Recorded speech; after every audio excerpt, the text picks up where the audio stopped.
Эхлэл 12 дугаар бүлэг. Авраамыг дуудав. Тэгээд эзэн Авраамд айлтгатаа. Чи их нутгаасаа төрлүүдээс мөн эцгийнхээ гэрээс гарч чамд миний харуулах нутг руу явах тун. Чамаас би агуу үндэснийг гаргаж чамайг бас би өрөөнө. Чиний алдрыг би агуу болгоно. Чи тэгээд өрөөл болтугай. Чамайг өрөөгчдийг би өрөөж, чамайг хараагчийг би хараана. Газар дэлхийн бүх овог чамаар өрөөгдөх болно гэв. Тэгээд Авраам эзний хэлсэн ёсоор гарч явжээ. Лот хамт яв. Авраам Харанаас хөдөлсөн тэр үед 75 настай байлаа. Авраам эхнэр Сарай дүүгийнхээ хүү Лот болон Харанд байхдаа цуглуулсан бүх эд юмс олж авсан хүмүүсээ аваад тэд Канаан нутгийг зорин хөдөлжээ. Тэгээд тэд Канаан нутагт орж ирэв. Авраам тэр нутгийг туулан Шихемд байгаа Моригийн царс модонд хүрв.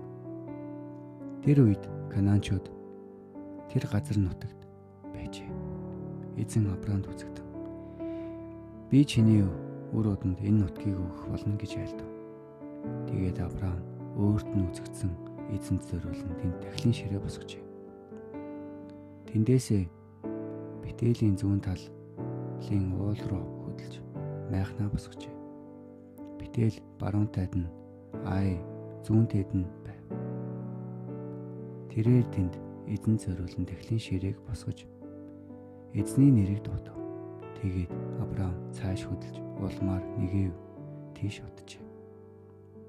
Авраам Сарай хоёр Египтэд.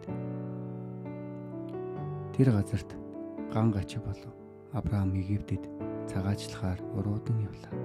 Учир нь тэр нутаг нь маш их ган гачигтай байв. Тэрээр Египтэд ойртож ирэх үедээ эхнэр Сарайда үзэгдэх төрөгчин үзэсгэлэнтэй эмэгтэй гэдгийг би сайн мэдэж байна.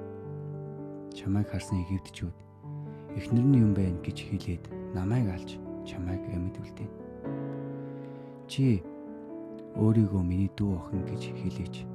Тэгвэл чи надад үлзий болж чиний ачаар би ам минь үлдэнэ гэв. Авраамыг Египтэд хүрч ирэхэд Египтчүүд эмэгтэйг нь маш үзэсгэлэнтэй болохыг харжээ. Фараоны түшмж түүнийг хараад фараонд магтсанд тэр бүсгүйг фараоны ордонд хүргэжээ. Фараон тэр бүсгийн төлөө Авраамд бог мал, үхэр, эрийн мэлжиг, боол, шивгчин, тэмээ өгч түүний сайхан байлгав. Авраамын эхнэрийн Сарайгаас болж фараон хийгээд түүний гэр бүлийнхнийг эзэн хүн дээр зөхөв. Тэгэхэд Авраамыг фараон дуудаж чи яаж байгаа юм бэ? Чи юунд түүнийг эхнэрээ гэж надад хэлсэнгүй вэ? Чи түүнийг миний дүү охин гэж юунд хэлсэн юм бэ? Тиймээс түүнийг би эхнэрээ болгож авсан юм. Эхнэр чинь энэ байна. Одоо түүнийг аваад яв гэв.